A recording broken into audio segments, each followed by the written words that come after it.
देव। संत की कृपा हो तभी हमारे हृदय में भगवान की भक्ति का प्रादुर्भाव हो सकता है। और संतों की कृपा को पाने के लिए संतों के स्वरूप को समझना, उनके भाव को समझना अति अनिवार्य है। उनके स्वरूप और भाव को समझने के लिए उनके चरित्र का श्रवण यह विधि है। संतों के चरित्र से हमें यह प्रेरणा मिलती है कि इसी परिस्थिति में रहकर, इसी वातावरण में रहकर अनेक प्रकार के झंझावातों को सहन करते हुए भी संतों ने अपने जीवन में कैसे उत्कर्ष को प्राप्त किया और भगवान की कृपा उन पर कैसे हुई, यह सुन करके हमें भी प्रेरणा प्राप्त होती।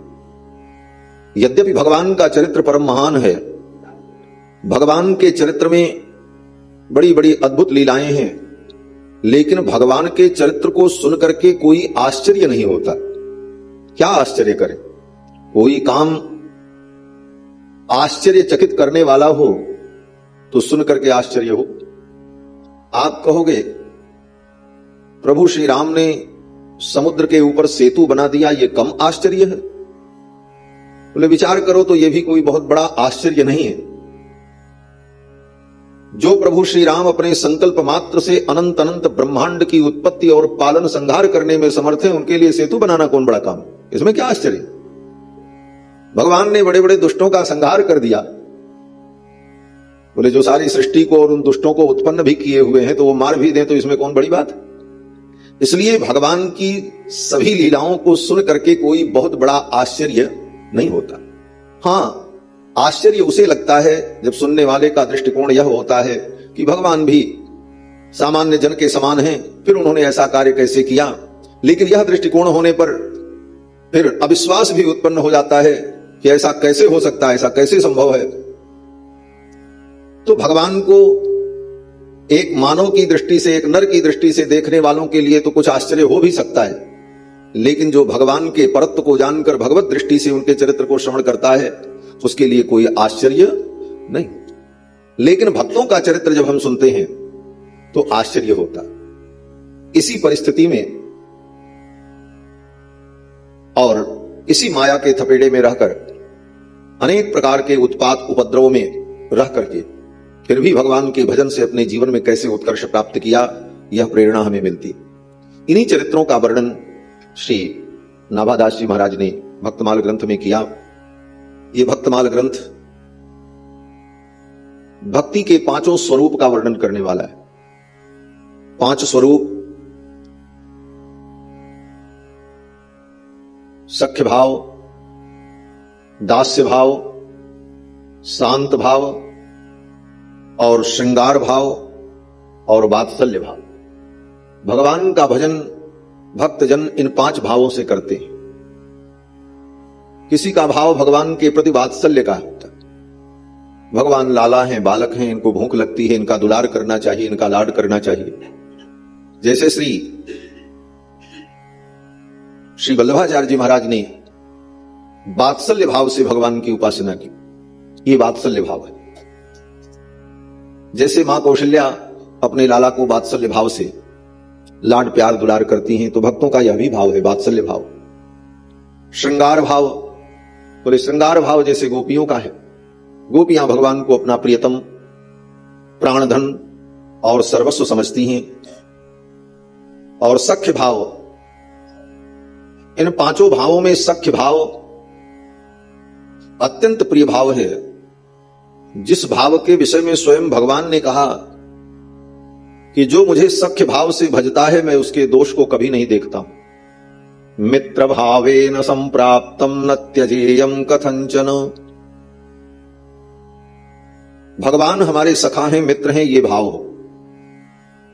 और इस भाव की पुष्टि वेदों ने की। वेद में मंत्र आया उपनिषद में कि द्वा सुपर्णा सयुजा सखाया समानम वृक्षम परिसस्वजाते। ब्रह्म और जीव ये दोनों सखा हैं, ये वेद कहता है। और कब से सखा हैं? बोले सनातन सखा है। सयुजा सखायो, अंतर क्या है? बोले समानम वृक्षम परिसस्व जाति। एक ही वृक्ष की डाली पर ये दोनों पक्षी बैठे हुए हैं, सखा, ब्रह्म और जीव। इसीलिए वेदों ने कहा सुपर्णा, इनके पंख बड़े सुंदर हैं। द्वा सुपर्णा सयुजा सखाया समानम वृक्षम परिसस्व जाते। और एक ही वृक्ष पर दोनों बैठे। वो वृक्ष क्या है? बोले ये माया का वृक्ष। और माया की वृक्ष की डाली पर ये ब्रह्म जीव दोनों बैठे। अर्थात इस शरीर में जीव भी है और भगवान भी है। जीव के अंतर्यामी के रूप में भगवान भी बैठे।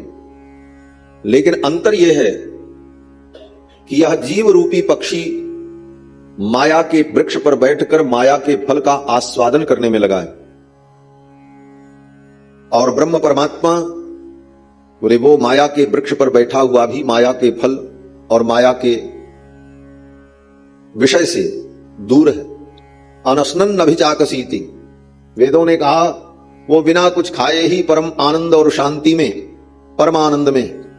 तो जीव और ब्रह्म परमात्मा ये दोनों सखा हैं, इसकी पुष्टि वेदों ने भी। और रामावतार में तो भगवान ने अपने शरणागतों को भी सखा रूप में ही अनुभव किया। सुग्रीव जी ने शरणागति की, लेकिन भगवान उनको शरणागत दास न कह करके सखा ही कहते हैं। सखा सोच त्यागहु बल मोरे, सब विधि घटब काज में। अर्जुन ने भी भगवान की शरणागति की। अर्जुन कहता है कि प्रभु मैं तो आपका शिष्य हूं, आप मेरे गुरु हो।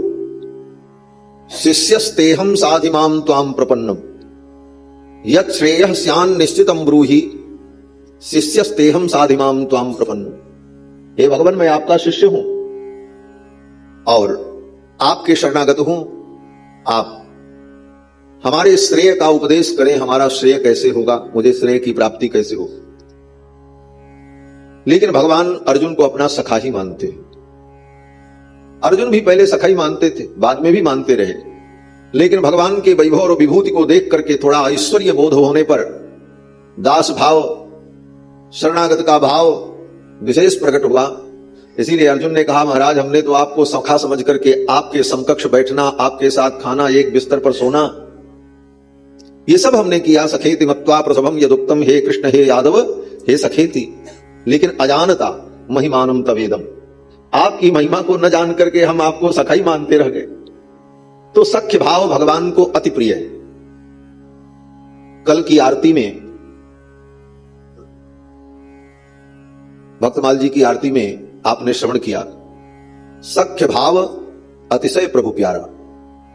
भगवान को सख्य भाव अत्यंत प्रिय है। और हमारे पूज्य स्वामी जी महाराज अयोध्यानाथ मंदिर, जिनकी पुण्यतिथि अभी गोपाष्टमी को है, परसों 2 दिन बाद, पूज्य स्वामी जी महाराज भक्तमाल की अद्भुत कथा सुनाते थे। हम सब दास ने उन्हीं के चरणों में बैठकर भक्तमाल जी को सुना। और भक्तमाल का ही चरित्र विशेष रूप से स्वामी जी सुनाया करते थे। बाकी तो सभी कथाएं स्वामी जी सुनाते थे, लेकिन भक्तमाल विशेष रूप से। तो स्वामी जी महाराज का भी सख्य भाव ही था। और स्वामी जी महाराज जितनी उनकी रचनाएं हैं, उन्होंने जो जो पद, जो जो पंक्तियां रची हैं, उसमें जो छाप है वो छाप है सखेंद्र। इस सखेंद्र छाप से उनकी सारी रचनाएं पूज्य स्वामी जी महाराज की हैं। तो सख्य भाव भगवान को अत्यंत प्रिय है। और दास्य भाव तो प्रसिद्ध ही है, हम भगवान के दास हैं। श्री हनुमान जी महाराज यही परिचय देते हैं कि दासो हम कौशलेन्द्रस्य रामस्याक्लिष्ट कर्मणः, मैं तो भगवान का दास हूं। ये दास भाव भी वेदों के द्वारा अनुमोदित भाव है। और वेद में मंत्र आया कि दास भूता स्वतः सर्वे ह्यात्मन परमात्मनः, ये सभी जीव भगवान के दास भूत हैं। और शांत रस में भगवान के निर्गुण निराकार निर्विकार शुद्ध बुद्ध कूटस्थ ब्रह्म का चिंतन करके ब्रह्म का अनुसंधान करने वाले जो भक्त हैं वे शांत रस के उपासक हैं। तो इन पांचों प्रकार के उपासकों का जो चरित्र है और ये पांचों प्रकार के जो भक्त हैं, यही इस भक्त माला के 5 प्रकार के फूल हैं। माला फूल से बनती है, लेकिन एक ही रंग का फूल हो और माला बनाओ तो माला बहुत अच्छी नहीं मानी जाती। केवल एक ही रंग की वो माला दिखेगी और एक जैसे सब फूल, लेकिन अलग अलग प्रकार के अलग अलग रंग के अलग अलग फूलों को मिला करके जब माला बनती है तो उस माला की शोभा एक विलक्षण होती है।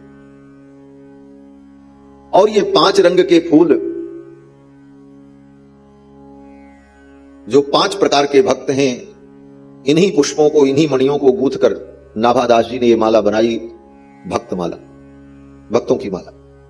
और भगवान के गले में जो अत्यंत प्रिय माला है, जिसको हम वैजयंती कहते हैं, जिसको हम बनमाला कहते हैं, उस बनमाला वैजयंती में भी 5 प्रकार के ही पुष्प होते हैं। तुलसी कुंद मंदार पारिजात सरोरुहैहि पंचभिर ग्रथिता माला बनमाला प्रकीर्तिता। तुलसी, कुंद, मंदार, पारिजात और सरोरुह कमल, इन 5 प्रकार के पुष्पों को गूंथ कर भगवान के लिए जो माला बनती है वही बनमाला वैजयंती माला। फूल को सुमन कहते हैं।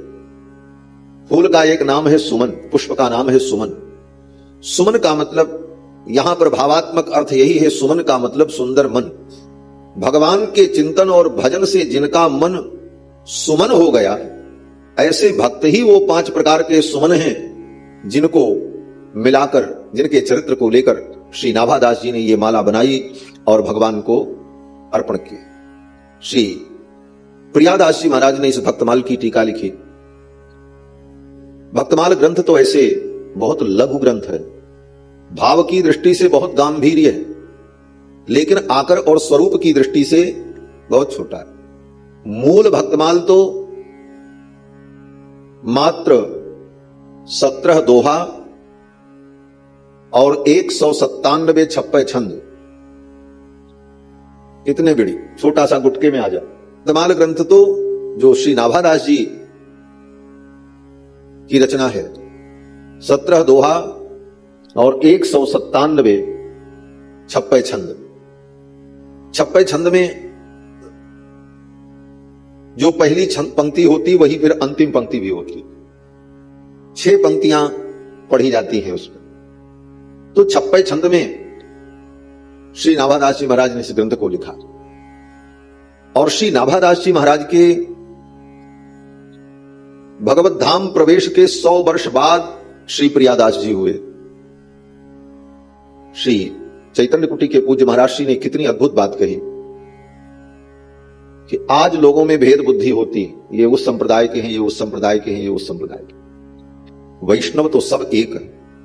श्री नाभादास जी महाराज श्री संप्रदाय के और श्री प्रियादास जी गौड़ीय संप्रदाय के, और दोनों के काल में 100 वर्ष का अंतर, 1 शताब्दी का अंतर। और 1 शताब्दी का अंतर होने के बाद भी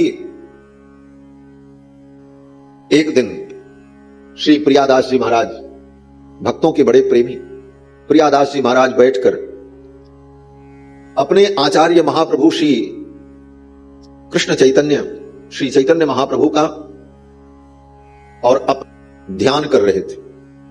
ध्यान कर रहे थे श्री चैतन्य महाप्रभु का और अपने सदगुरुदेव श्री मनोहर दास जी महाराज का। उसी समय ध्यान में श्री नाभादास जी महाराज उनके ध्यान में आए और उसी ध्यान में श्री नाभादास जी ने आज्ञा दी, प्रियादास मेरे भक्तमाल ग्रंथ की तुम टीका लिखो कवित्त छंद। 100 वर्ष बाद ये कथा ये कहती है कि भगवान के जो भक्त हैं वो नित्य हैं। ये नहीं है कि वो दुनिया से पांच भौतिक शरीर छोड़ करके चले गए तो उनकी अब कहीं सत्ता नहीं। वो नित्य हैं, कभी भी किसी के ऊपर कृपा करने के लिए आ सकते हैं और उनकी कृपा इस धरती पर जीवों को प्राप्त होती है। भगवान नित्य हैं, भगवान की विभूति नित्य है, भगवान के भक्त नित्य हैं, भगवान की लीला नित्य है, भगवान का सब कुछ नित्य है। तो इन भक्तों का भी स्वरूप नित्य है। अगर नित्य स्वरूप न होता तो 100 वर्ष पूर्व श्री नाभादास जी शरीर छोड़कर भगवत धाम प्रवेश कर गए, तो फिर 100 वर्ष बाद आकर के कैसे बताते? तो इस कथा से यह संकेत होता है कि आचार्यों का, भगवत भक्तों का स्वरूप भी नित्य है। श्री प्रियादास जी महाराज अपने कवित्व में कहते हैं कि श्री महाप्रभु श्री कृष्ण चैतन्य मर हरन जू के चरण को ध्यान मेरे नाम मुख गाइए। सबसे पहला ही कवित्व है। इस कवित्व में प्रियादास जी महाराज कहते हैं कि महाप्रभु श्री कृष्ण चैतन्य मन हरन जू के चरण को ध्यान मेरे नाम मुख गाइए। मैं अपने गुरुदेव भगवान का और श्री चैतन्य महाप्रभु जी के चरणों का ध्यान कर रहा था। ताही समय नाभाजू ने आज्ञा लई दई। उसी समय श्री नाभादास जी ने ध्यान में आकर के आज्ञा दी, लई धारी टीका विस्तार भक्तमाल की सुनाइए। नाभादास जी ने आज्ञा दी प्रियादास जी को कि भक्तमाल की टीका का विस्तार से वर्णन करो। नाभादास जी की आज्ञा को प्रियादास जी ने सुना और यह भी कहा श्री नाभादास जी ने कि कीजिए कवित्त छंद। हमने तो 56 छंद में लिखा है, आप जो टीका करो वो कवित्त छंद में करो। कीजिए कवित्त बंद छंद अति प्यारो लगे। क्यों? बोले कवित्त छंद को गाने में बड़ा अच्छा लगता है। जैसे ये भी जो बात कही जा रही है कवित्त छंद में ही है, इसको स्वर से गाया जाए तो बड़ा प्यारा लगता है। श्री नाभादास जी कहते हैं कि कीजिए कवित्त बंद छंद अति प्यारो लगे, जगे जग माहि कही बाणी विरमाइए। जानो निज मति एपै सुन्यो भागवत सुख द्रुमनि प्रवेश कियो ऐसे ही कहाइए। वाणी तो सुन ली। प्रियादास जी ने सोचा कि भगवान के भक्तों का चरित्र मैं कैसे वर्णन कर पाऊंगा, और श्री नाभादास जी ने जो भक्तमाल में लिखा है उनका क्या भाव है, किस रूप में उन 56 छंदों में उन्होंने भाव को रखा है, उनके अंतर मन के भाव को मैं समझ करके कैसे लिख पाऊंगा, व्याख्या कैसे टीका लिखूंगा। अगर कहीं लिखते समय श्री नाभादास जी महाराज के भाव और उनके सिद्धांत के विपरीत कोई बात मेरे द्वारा लिखी जाए या लिख गई तो ये तो अनुचित होगा। तो श्री नाभादास जी के भाव को मैं कैसे समझूं, ये चिंता हुई प्रियादास। और जब ये चिंता हुई तो उसी समय बुद्धि में समाधान आया। देखो, भगवान किसी की भी जब सहायता करते हैं तो बुद्धि में ही विशेष रूप से प्रेरणा देते। ददामि बुद्धि योगम तम ये नमाम उपयांति ते। और शास्त्र भी कहा भगवान और देवता ये प्रत्यक्ष आकर के किसी का हाथ पकड़ करके कोई काम नहीं करवाते, अपितु तो बुद्धि में ही प्रेरणा देकर के उसके द्वारा महान से महान कार्य का संपादन करा देते। तो उसी समय श्री प्रियादास जी के मन में ये भाव आया, बुद्धि में ये प्रेरणा हुई कि क्या चिंता करनी। जानो निजमति एपै सुन्यो भागवत सुख द्रुमनि प्रवेश कियो ऐसे ही कहाइए। प्रियादास जी ने कहा, हे गुरुदेव, आपने अगर आज्ञा दी है कि भक्तमाल की टीका लिखो तो आप ही मेरे हृदय में बैठ करके ये टीका लिखवा लो। कैसे? बोले जैसे वृक्ष के अंदर प्रवेश करके सुखदेव जी बोल रहे थे उसी तरह आप मेरे अंदर प्रवेश करके इसकी व्याख्या करवा लो। सुखदेव जी जब जंगल में चले गए, व्यास जी पीछे पीछे दौड़ते गए। पुत्रेति तन्मयतया तरवोभिनेदुस्तम सर्वभूत हृदयम मुनिमानतोस्मि। सुखदेव जी जाकर के समाधि में बैठ गए और वेदव्यास जी बार बार कहते बेटा बेटा। तो वेदव्यास जी के पुकारने पर उत्तर कौन दिया? बोले सुखदेव जी ने दिया। कैसे दिया? बोले उन वृक्षों के अंदर विराजमान होकर द्रुमनि प्रवेश कियो। उन वृक्षों में उनकी चेतना प्रविष्ट हो गई और उन वृक्षों में बैठे बैठे उत्तर दे दिया। पुत्रेति तन्मयतया तरवोभिनेदुः। तरुओं ने, वृक्षों ने उत्तर दिया। तो इसी प्रकार से आप भी हमारे हृदय में बैठकर ये टीका करा लोगे। भक्तमाल के रहस्यों का विस्तार किया। 634 छंदों में इसका जब विस्तार किया तो भक्तमाल का ग्रंथ भक्तों को श्री नाभाजी के भाव को समझने में सहायक बना। और अब तो ऐसी मान्यता है कि हमारे भक्तजन आचार्य जन कहते हैं कि प्रियादास जी की टीका के बिना भक्तमाल अधूरा है। दोनों को मिला करके ही हम भक्तमाल के रूप में स्वीकार करते हैं। और टीका के साथ ही भक्तमाल के पारायण और पाठ की ये परंपरा भक्तों के द्वारा विस्तृत हुई। पूज्य महाराज श्री कह रहे थे कि बड़े महाराज जी, बड़े भक्तमाली जी भक्तमाल का ही चरित्र सुनाते थे। संतों ने भक्तमाल के ऊपर बहुत श्रम किया। महाराज श्री वृंदावन के पंडित जी महाराज, पंडित श्री जगन्नाथ दास जी महाराज भक्तमाली जी इतने बड़े महापुरुष हुए जिन्होंने भक्तमाल के रस को, इसके गांधीर्य को समझकर खूब भक्तमाल की कथा की, पढ़ाया लोगों। हमारे बक्सर के पूज्य मामा जी महाराज जिन्होंने भक्तमाल के सभी लगभग चरित्र, उसी प्रसाद को सुनकर पढ़कर आज कोई भक्तमाल की कथा करता है और किसी को भी भक्तमाल के तत्व का बोध हो। इन महापुरुषों ने इतना श्रम किया। भक्तमाल के बिना भक्ति को कोई समझ नहीं सकता। वेद पुराण शास्त्र हम पढ़ लें, वाचिक ज्ञान हो जाएगा और तत्व की व्याख्या भी हो जाएगी। बड़ी बड़ी फक्किकाएं भी लिखी जा सकती हैं। अवच्छेदकत्व, अवच्छिन्न जैसी भाषाओं का प्रयोग करते हुए बड़े बड़े परिष्कार किए जा सकते हैं। लेकिन भक्ति के स्वरूप को समझने के लिए जब तक जीवन में नैत्य नहीं आएगा, जिसको हमारे आचार्यों ने नैत्यानुसंधान कहा, तब तक भक्ति का स्वरूप समझ में नहीं आएगा। नैत्यानुसंधान ही भक्ति की भूमिका है, बल्कि भक्ति का एक नाम ही नम्रा है। श्रीमद् भागवत के महात्म्य में जब वर्णन आता है कि भक्ति महारानी अपने पुत्र ज्ञान वैराग्य को लेकर के कथा में आई, भक्ति सुतौ तौ तरुणौ गृहीत्वा प्रेमैक रूपा सहसा विरासीत। श्री कृष्ण गोविंद हरे मुरारी मुरारे नाथेति नामानि मुहुर बदंती। बार बार भगवान नाम संकीर्तन करती हुई भक्ति महारानी आई।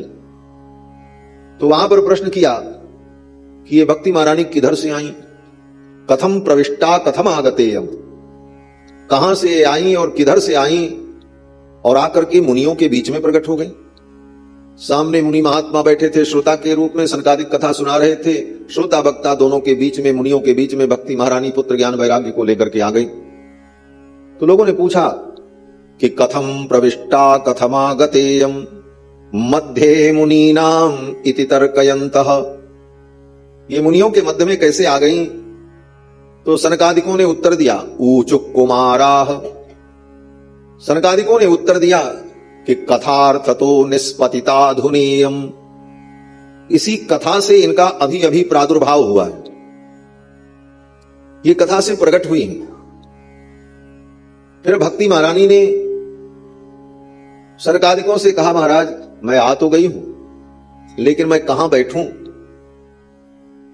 भक्ति महारानी ने जब पूछा तो वहां पर वेद व्यास जी लिखते हैं कि निजगाद नम्रा, निजगाद नम्रा, नम्रा भक्ति का विशेषण है, जो नम्रता से युक्त है।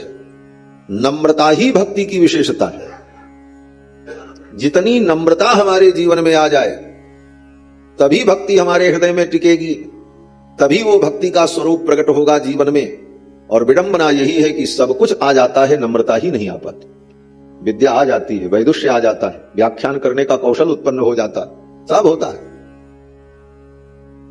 त्याग वैराग्य भी दिखता है, सब कुछ लुटा दो, लेकिन नम्रता नहीं आती। ये सब करने के बाद एक कुंभ की घटना आपको बता दूं। हमारे शिविर में ज्योतिष पीठाधीश्वर श्रीमद जगत गुरु शंकराचार्य अनंत श्री विभूषित स्वामी अभिमुक्तेश्वरानंद जी महाराज पधारे। सूचना आई कि एक दिन स्वामी जी शिविर में ही विश्राम करेंगे, कुंभ में, हमारे शिविर। उनका अपना बहुत विशाल शिविर और कार्यक्रम था, परंतु उनकी भावना थी कि एक एक दिन एक एक आचार्यों के शिविर में हम ठहरें। तो पूज्य महाराज श्री हमारे यहां शिविर में आए। तो सुबह संध्या वंदन करने के बाद, और वो महाराज जी भी अपने नित्याराधन, अपने चंद्रमौलेश्वर भगवान की सेवा आराधना करने के बाद जब विराजे, तो मैं भी वहीं बैठा, पास में कुछ भगवत चर्चा, शास्त्र चर्चा होने लगी। और उसी शास्त्र चर्चा के क्रम में दास भाव पर उन्होंने कहा, स्वामी जी आपके संप्रदाय में, वैष्णव परंपरा में दास भाव की बड़ी महिमा है, इस विषय में कुछ आप कोई चीज सुनाओ। हम लोग बैठे हैं, सत्संग करें आपस में, बड़े प्रेमी हैं, महापुरुष हैं। तो मैंने कहा स्वामी जी हमारे यहां तो दास भाव तो है, लेकिन दास में भी कितना नीचा दास भाव है। बोले दास में भी नीचा भाव, दास तो नीचा ही होता है, उसके अंदर नैत्य होता है। हमने कहा दास से हमारे यहां संतोष नहीं होता, हमारे यहां तो दासानुदास होता है, दास के भी हम दास हैं। और इससे भी आगे हमारे श्री कुलशेखर आलवार, कुलशेखर आलवार की भी कथा भक्तमाल में, यही सब भक्तमाल है, भक्तों का जो विषय है उसका वर्णन यही तो भक्तमाल है। कुलशेखर आलवार भगवान के परम भक्त हुए, केरल के राजा थे और भगवान के परम भक्त, और भगवान से ज्यादा भगवान के भक्तों में उनकी निष्ठा थी। भगवान से ज्यादा भगवान के भक्तों में निष्ठा हो, यही तो भक्तमाल का तात्पर्य।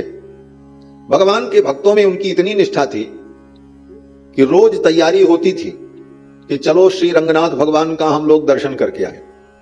केरला से तमिलनाडु बगल में ही है, रंगनाथ भगवान वहां विराजते कावेरी के मध्य में।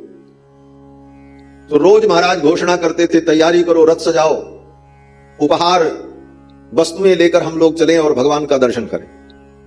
घोषणा हो जाती थी, घुस्यते नगरे यस्य रंग यात्रा दिने दिने। प्रतिदिन घोषणा होती थी कि रंगनाथ भगवान की यात्रा होगी। तमहम शीर्षा वंदे राजानम कुलशेखरम, ऐसे राजा कुलशेखर की हम वंदना करते हैं जिनके नगर में रोज घोषणा होती थी चलो रंगनाथ भगवान का दर्शन करने। लेकिन कभी रंगनाथ भगवान का दर्शन करने पहुंच नहीं पाए। क्यों? बोले सब मंत्री बड़े चतुर थे। मंत्री सब सोचते थे कि राजा अगर गया और श्री रंगनाथ भगवान का दर्शन किया तो रंगनाथ भगवान के सौंदर्य माधुर्य और उनकी महिमा को जान करके राजा वहीं रह जाएगा, फिर लौट करके नहीं आएगा, फिर तो राजकाज सब खत्म हो जाएगा।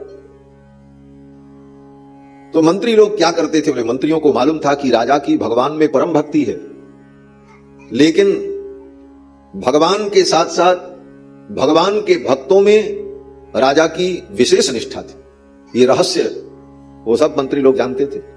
तो सब क्या करते थे? बोले जैसे ही राजा कुलशेखर आलवार रथ में बैठने चलते तब तक कहीं से पहले से ही बुला करके 2-4-10 महात्माओं को छिपा करके रखे रहते थे मंत्री लोग। उसी समय उनको भेजते थे कि जाओ। अब वो महात्मा लोग जब रथ के सामने दिखते तो महाराज रथ से उतर करके उनको साष्टांग प्रणाम करते। बोले महाराज कैसे पधारे? बोले बस ऐसे रामत करते हुए रमते हुए आ गए, हम लोग तो रमते महात्मा हैं। बोले महाराज तब यहीं रुको, हम आपकी सेवा करेंगे, आपके साथ सत्संग करेंगे। फिर उनकी सेवा में लग जाते और घोषणा कर देते आज यात्रा कैंसिल, अब कल चलेंगे, अभी तो संतों की सेवा। अब संत जब तक रह जाएं, ठहरे रह जाएं, तब तक उनकी सेवा करते, उनके साथ सत्संग करते। और वे संत लोग जब विदा हो जाएं, क्योंकि संत तो एक जगह रहते नहीं महाराज, सब संत सुखी विचरंत मही। तो फिर घोषणा होती है, फिर जब घोषणा हो तो मंत्री लोग तब तक फिर कोई व्यवस्था बटोर करके रखे रहे। तो ऐसे राजा कुलशेखर आलवार अपने प्रबंध में उन्होंने राम जी के जो चरित्र का अद्भुत गान किया है। आज भी दक्षिण भारत के सभी मंदिरों में कुलशेखर आलवार की रामायण गाथा भगवान को सुनाई जाती है। और उनका एक ग्रंथ संस्कृत में है, मुकुंदमाला स्तोत्र। मुकुंदमाला स्तोत्र में दैन्य पूर्वक उन्होंने भगवान की जो स्तुति की, उसमें कहते हैं कि हे भगवान, मैं तो आपका दास बनने योग्य नहीं हूं, लेकिन जो आपके दास हों, उनके जो दास हों, उनके जो दास हों, फिर उनका जो दास हो, मैं उसका दास बन जाऊं, तब भी हमारा जीवन धन्य हो जाए। ये नैत्य। कुलशेखर आलवार कहते हैं कि त्वदभृत्य भृत्य परिचारक भृत्य भृत्य भृत्यस्य भृत्य इति माम स्मर लोकनाथ। हे लोकनाथ, त्वदभृत्य भृत्य परिचारक भृत्य भृत्य, जो आपके भृत्य हैं, उनका जो भृत्य है, उनका जो नौकर है, उनका जो परिचारक है, हम उसके दास बन जाएं तो मैं हमारी धन्यता हो जाए। यह नैत्य भाव, यह नैत्यानुसंधान, यही भक्ति का आधार है। तो हमने स्वामी जी को बताया, हमने कहा स्वामी जी मुकुंदमाला स्तोत्र में हमारे आलवार कुलशेखर ऐसा अनुसंधान करते हैं कि त्वदभृत्य भृत्य परिचारक भृत्य भृत्य भृत्यस्य भृत्य इति माम स्मर लोकनाथ। इस श्लोक को सुनकर श्री शंकराचार्य भगवान की आंखों में आंसू आ गए। उन्होंने कहा स्वामी जी, ये वैष्णव भक्ति का स्वरूप क्या अद्भुत है। भक्ति के अंदर दास भाव और दैन्य तो आप लोगों ने जो चिंतन किया है, आप लोगों की परंपरा में बड़े प्रसन्न हुए। फिर उनको आलवंदार स्तोत इत्यादि जो ग्रंथ वो हमने भेंट किया। स्वामी जी ने कहा हम इसको, वो तो सब पढ़े ही हैं, लेकिन फिर भी उस भेंट को उन्होंने स्वीकार किया, उन ग्रंथों को।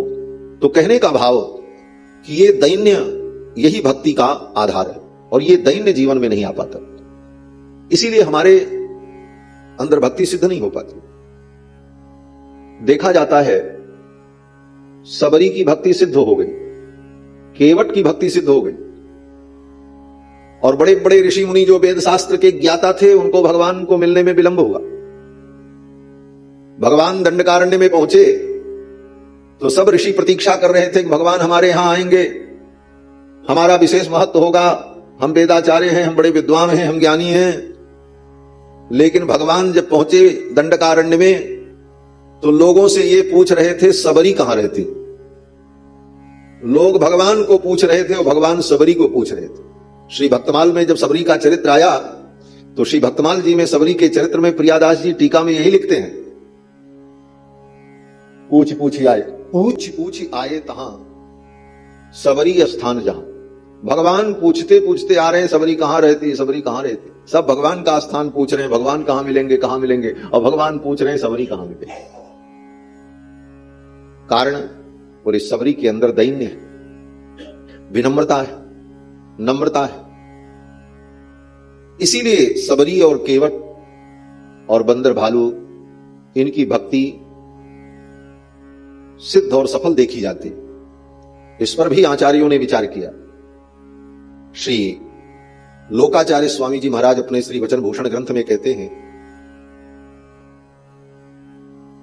कि इनके अंदर यह भक्ति कैसे सफल हो जाती है। तो कारण अनुभव किया कि इनके अंदर जो नैत्य है वो जन्म सिद्ध है। हमको आपको नैत्यता का अनुसंधान करना पड़ता है, क्योंकि जन्म से तो यही सिखाया जाता है तुम ब्राह्मण हो, तुम क्षत्रिय हो, तुम बड़े विद्वान हो, और वो वर्ण व्यवस्था का धर्म है ही है, उसे मानना भी चाहिए। लेकिन मानने के साथ साथ सावधान रहना चाहिए कि उसका अभिमान न हो हमारे अंदर, क्योंकि वो अभिमान भक्ति में फिर बाधक बन जाता है। इसीलिए बड़े बड़े विद्वानों को भी अनुसंधान करना पड़ता है। नाहम विप्रो न च नरपति नैव वैश्यो न शूद्रो नो वा वर्णी न च गृहपति नो वनस्थो यतिर्वा किंतु प्रोद्यन निखिल परमानंद पूर्णामृताब्धे लक्ष्मी भरतु पद कमलयोः दास दासानु दासः। न हम ब्राह्मण हैं, न हम क्षत्रिय हैं, न हम वैश्य हैं, हम न ब्रह्मचारी हैं, न हम गृहस्थ हैं, न वानप्रस्थी हैं, न हम सन्यासी हैं। बोले शरीर के लिए ये आश्रम और धर्म है, आत्म रूप से तो हम भगवान के दासानु दास हैं। यह अनुसंधान वैष्णव का। तो ये करने में बड़े बड़े ऋषि मुनियों को समय लगता है, हजारों वर्ष तक सत्संग करते, विचार करते, तब नैत्यानुसंधान उनके जीवन में आता है। और जो उस जाति में ही पैदा हुए हैं, जिस जाति को समाज में छोटा माना गया, तो उनको नैत्यानुसंधान करना ही नहीं पड़ता। जन्मजात उनको लगता है कि हम सबसे छोटे, अपने को दीनहीन समझते। तो नैत्यानुसंधानम जन्म सिद्धम, आचार्य कहते हैं उनके अंदर नैत्यानुसंधान जन्म सिद्ध होता है, और हम लोगों को धीरे धीरे उसका अभ्यास करना पड़ता है। तो अभ्यास में समय लगता है, और उनका नैत्यानुसंधान जन्म सिद्ध होने के कारण उनकी भक्ति शीघ्र सफल हो जाती है, और बड़े बड़े विद्वान कुलीनों की भक्ति में विलंब हो जाता है। तो भक्ति की भित्तिका, भक्ति की भूमिका नैत्य, और इस नैत्य का अनुभव, नैत्यानुसंधान। इसीलिए कोई आता है तो कहता महाराज हमारा अमुक नाम है, वैष्णव भक्ति की दीक्षा दी जाती तो कहा जाता आज से ये सब कुछ नहीं, अब तो तुम दास हो, आज से तुम रामदास, गोविंद दास, माधव दास, गोपाल दास, दास बनो। बहुत ज्ञानी और वेदांती बनने में लाभ नहीं है, दास बन जाओ। एक बहुत बड़े विद्वान स्वामी थे, काष्ठ जिह्वा स्वामी, बड़े भारी विद्वान थे महाराज, बड़े बड़े शास्त्रार्थ करते थे, शास्त्रार्थ में लोगों को पराजित कर देते थे, और फिर गर्व का अनुभव करते थे हम बड़े विद्वान। एक गाड़ी किताब लेकर के चलते थे महाराज, जहां जहां उतनी पोथी लाते रहे महाराज। ऐसे भी बड़े बड़े विद्वान हुए महाराज। एक विद्वान थे विद्वज्जन कोलाहल, रामानुज स्वामी के काल में। वो विद्वज्जन कोलाहल जहां जाते थे वहीं कोलाहल मच जाता था, इतने बड़े विद्वान थे। तो काष्ठदेव स्वामी जी भी बड़े भारी विद्वान महापुरुष, सकल शास्त्र निष्णात थे, शास्त्रार्थ में सब उनसे पराजित हो जाए। एक जगह कहीं शास्त्रार्थ हुआ तो तय हुआ कि जो पराजित हो जाएगा उसे अपने जीवन का उत्सर्ग करना पड़ेगा। उसे अपने जीवन का स्वयं त्याग करना होगा। दूसरे शब्दों में कहो तो आत्महत्या करनी होगी। शर्त यही हुई। अब उस शर्त में शास्त्रार्थ हुआ तो शास्त्रार्थ में वो विद्वान पराजित हो गए। शास्त्रार्थ में कौन पराजित होगा? जो तत्काल तर्क दे ले जाए, जो तर्क में निपुण हो, वो जीत जाता है, भले उसकी बात गलत ही हो क्यों ना हो, भले उसकी बात गलत ही क्यों ना हो, लेकिन अगर तर्क देने में वो सफल है तो वो विजयी मान लिया जाता है। कहते हैं मति दौर्बल्यम न मत दौर्बल्यम, मत दुर्बल नहीं होता है, मति दुर्बल होती है। आपका कोई भी मत है, अगर मति आपकी दुर्बल है तो आप अपने मत को सही सिद्ध नहीं कर पाएंगे। मति दौर्बल्यम न मत दौर्बल्यम। महाराज वो पंडित हार गए, पराजित हो गए। पराजित हो गए तो शर्त के अनुसार उनको जीवन का उत्सर्ग करना पड़ा। इस घटना से काष्ठजी हुआ स्वामी जी महाराज को बड़ा आघात लगा। ये किस काम की मेरी विद्वत्ता कि सबसे हम लड़ते चले और सबको नीचा दिखाने का हमने प्रयत्न किया और अपने अंदर अभिमान बढ़ाते गए और आज इस दशा पर पहुंच गए कि मेरे कारण एक ब्राह्मण को, एक विद्वान को आत्महत्या करनी पड़ी। बड़ी ग्लानि हुई, बड़ा पश्चाताप हुआ। उसी दिन उन्होंने हाथ जोड़ लिया, बोले अब हम ऐसा कोई शास्त्रार्थ वास्त्रार्थ नहीं करें। हमने तो अपने गुरु जी को देखा है, पूज्य श्री ब्रह्मचारी जी महाराज, इतने बड़े विद्वान, 4 विषय में स्वर्ण पदक, 4 वेद, मीमांसा, न्याय, व्याकरण के तो ऐसे धुरंधर पंडित, 86 आह्निक महाभाष्य उनको उपस्थित था। लेकिन इतने बड़े विद्वान होकर के भी कोई उनसे कहे कि आप शास्त्रार्थ करो तो कहते थे महाराज लाओ हम विजय पत्र आपको लिख दें, हम तो कुछ जानते नहीं। यही कहते थे विजय पत्र हम अभी लिख देते हैं आप। हमने देखा महाराज, काशी के पंडित श्री कमलाकांत त्रिपाठी जी आए, लोगों ने परिचय दिया, ये मीमांसा के बहुत बड़े विद्वान हैं, इन्होंने ग्रंथ लिखा है, इस पे कुछ भूमिका लिख दीजिए। तो लोग भूमिका लिखते हैं या कोई संदेश देते हैं उस ग्रंथ के लिए, तो ग्रंथ लेखक की थोड़ी प्रशंसा वशंसा लिखते हैं और कुछ अपनी भी बातें कह करके एक नई कुछ बात लिखते हैं जिससे लोग इसको महत्वपूर्ण ढंग से पढ़े। गुरु जी को कहा गया कि गुरु जी इस ग्रंथ पर आप अपनी सम्मति कुछ लिख दीजिए। और ग्रंथ कौन सा था? बोले राघव कृपाभास से एक निरर्थक प्रयास। उस ग्रंथ पर भूमिका लिखनी थी, वो कुछ आशीर्वचन लिखना था। तो गुरुजी ने आशीर्वचन क्या लिखा, जिसके पास वो पुस्तक होगी पढ़ सकते हैं। गुरुजी ने उस आशीर्वचन में यही लिखा उनके विषय में कि कमलाकांत त्रिपाठी जी बहुत बड़े विद्वान हैं, हम तो वेदांत विषय के पंडित नहीं हैं, और आप मीमांसा के बहुत बड़े विद्वान हैं। तो मीमांसा के जो 3 ग्रंथ हैं, श्लोक वार्तिक, तत् और जो है श्लोक वार्तिक, टुक टीका और तंत्र वार्तिक। तो श्लोक वार्तिक और तंत्र वार्तिक पर तो बहुत सारी टीकाएं मिलती हैं और उसको हमने सबने देखा है। टुक टीका जो है वो थोड़ी कठिन है, आप उस पर एक टीका लिख दो तो हम लोग भी पढ़ करके कुछ जान जाए। ये विनम्रता, जबकि उन्हें सब कुछ मालूम। उनके लिए श्लोक वार्तिक और तंत्र वार्तिक, टुक टीका, शास्त्र दीपिका, ये सब बड़े बड़े मीमांसा के ग्रंथ गुरु जी के लिए हस्तामलक थे। लेकिन विनम्रता उनकी कि उन्होंने लिखा कि आप इन ग्रंथों पर टीका लिखो तो हम भी कुछ उसमें रस लेंगे। जो विषय था, जिस विषय में लिखना था, उस विषय को तो छुआ ही नहीं गुरुजी, और अपनी बात कह करके पूर्ण कर। तो ये विनम्रता। काष्ठजी हुआ स्वामी ने संकल्प कर लिया कि अब हम आज के बाद कोई शास्त्रार्थ नहीं करें। और फिर उन्होंने भगवान के चरणों में प्रार्थना की और कहा अब तो हम भगवान के दास हो गए, अब तो दास भये हैं खासे, अब तो दास भये हैं खासे, सियबर रूप पियासे, आई दीनता बात बन गई सबसी अजू की करुणा से, अब तो दास भये हैं खासे। अब तो हम राम जी के दास हो गए। ईर्ष्या खाज धरी गेरुन में, ये गेरु एक कपड़े में भी बड़ी ईर्ष्या है महाराज। हम बड़े तो हम बड़े, हम बड़े तो हम बड़े, सब छोड़ करके आए, घर परिवार माया, लेकिन आने के बाद भी वो कुछ चीजें बची ही रह जाती। स्वामी जी कहते हैं ईर्ष्या खाज धरी गेरुन में, वेदांतिन के वासे। ये वेदांतियों के लिए ठीक, ईर्ष्या खाज से भरे इस गेरुए वस्त्र को वेदांती के लिए मैं छोड़ रहा हूं। ईर्ष्या खाज धरी गेरुन में, वेदांतिन के वासे, हम तो दास भये हैं खासे, सियवर रूप पियासे। तो ये दैन्य, ये नैत्यानुसंधान बहुत दिनों में जब सिद्ध होता है तभी भक्ति के पूर्ण स्वरूप का अनुभव जीवन में होता है। और कम समय में ही हमारे अंदर दैन्यता आ जाए, नैत्यानुसंधान आ जाए, इसका उपाय क्या है? बोले इसका उपाय यही है कि भगवान के भक्तों के चरित्र को बार बार सुनो और भक्तमाल का अनुसंधान करो, तो अति शीघ्र आपके जीवन में दैन्य भाव आ जाएगा। इसलिए भक्तमाल महत्वपूर्ण है। भक्तमाल के स्वरूप का वर्णन करते हुए 8वें कवित्त छंद में श्री प्रियादास जी महाराज कहते हैं, 8वें कवित्त छंद मतलब भूमिका वाले जो पहले के, बड़े भक्तिमान निस्दिन गुणगान करे, बड़े भक्तिमान बिना भक्तमाल का अनुसंधान किए भक्ति का रूप, भक्ति का स्वरूप आपसे बहुत दूर है अभी। बोले महाराज भक्ति का स्वरूप चंदन तिलक माला कंठी मुद्रा, प्रियादास जी कहते हैं ये सब रहे, लेकिन भक्ति का रूप आपसे दूर ही है अगर भक्तमाल का चिंतन नहीं किया तो। कहते हैं शोभित तिलक भाल, मस्तक पर शोभित हो तिलक, माल उर राजे ये पे, गले में माला भी खूब बड़ी बड़ी हो, मोटी मोटी बड़ी बड़ी मालाएं लेकिन बिना भक्तमाल भक्ति रूप अति दूर। भक्तमाल का चिंतन और श्रवण नहीं हुआ तो भक्ति बहुत दूर है। कहते हैं बड़े भक्तिमान निस्दिन गुणगान करें, चाहे जितना प्रवचन कर लो, भगवान का गुणगान कर लो और सोचो भक्ति आ जाए। बोले गारंटी नहीं, बाकी सब कुछ आ जाएगा, भक्ति और नैत्यानुसंधान आएगा इसकी गारंटी नहीं। बोले बाकी क्या आएगा? बोले बाकी सब आ जाएगा, दुनिया का सारा ऐश्वर्य आपको प्राप्त हो जाएगा।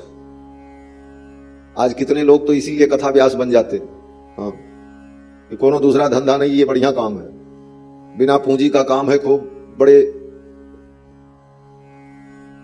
धन संपत्ति के हम मालिक बन जाएंगे। बहुत से लोगों की तो हमने देखा महाराज, दूसरे दूसरे काम छोड़ छोड़ करके बोले अब चलते हैं कथावाचक बनना। इसको भी लोगों ने व्यवसाय बना लिया, समझ लिया जैसे सब काम होता है जिसमें आपको अधिक फायदा दिखे वो काम करो, तो इसमें फायदा दिखे तो चलो अब ये करो। स्वभाव में नहीं है। तो चाहे जितना प्रवचन कर ले, आचार्य जन कहते हैं वाग वैखरी शब्द झरी, शास्त्र व्याख्यान कौशलम, विदुषाम इह वैदुष्यम, भुक्तये न तु मुक्तये। बहुत बड़ा प्रवचन कौशल हो जाए, वाणी की वैखरी वाणी की झड़ी लग जाए, बड़े बड़े लच्छेदार शब्दों का प्रयोग करके जनता को मंत्रमुग्ध कर दो अपने व्याख्यान से, परिणाम क्या होगा? बोले परिणाम ये होगा भुक्तये न तु मुक्तये, संसार का भोग मिल जाएगा, बड़े बड़े भक्त रीत जाएंगे, कोई गाड़ी दे देगा, कोई मोटर दे देगा, कोई घर बना देगा, कोई आपके लिए बहुत कुछ कर देगा। क्यों? बोले संसार में एक से एक लोग उदार हैं, वो सब हो जाएगा, लेकिन न तो मुक्तये, मुक्ति भगवत पादारविंद की प्राप्ति तो होने वाली नहीं। प्रियादास जी यही कहते, बड़े भक्तिमान निस्दिन गुणगान करें, हरे जग पाप जाप हियो परिपूर्ण, हो भगवान का जप करें, अपने उपदेश और प्रवचन से लोगों के पाप को दूर कर दें, लोग उनकी वाणी सुन सुन करके सुधर जाएं, पाप कर्म से निवृत्त हो जाएं, ये सब हो जाएगा। जान सुख मानी हरिसंत सन्मान, सचे बचे जगत रीत प्रीत जानी मूर, तो दुराराध्य को कैसे कह आराध्य सके, समझो न जात मन कंप भयो। लेकिन इतना सब करने के बाद भी भक्ति के स्वरूप को, भगवत अनुभूति को व्यक्ति प्राप्त नहीं कर पाता। प्रियादास जी कहते हैं सब ठीक है, लेकिन जब तक भक्तों के चरित्र में निष्ठा नहीं होगी तब तक भक्ति तुमसे बहुत दूर है। शोभित तिलक भाल,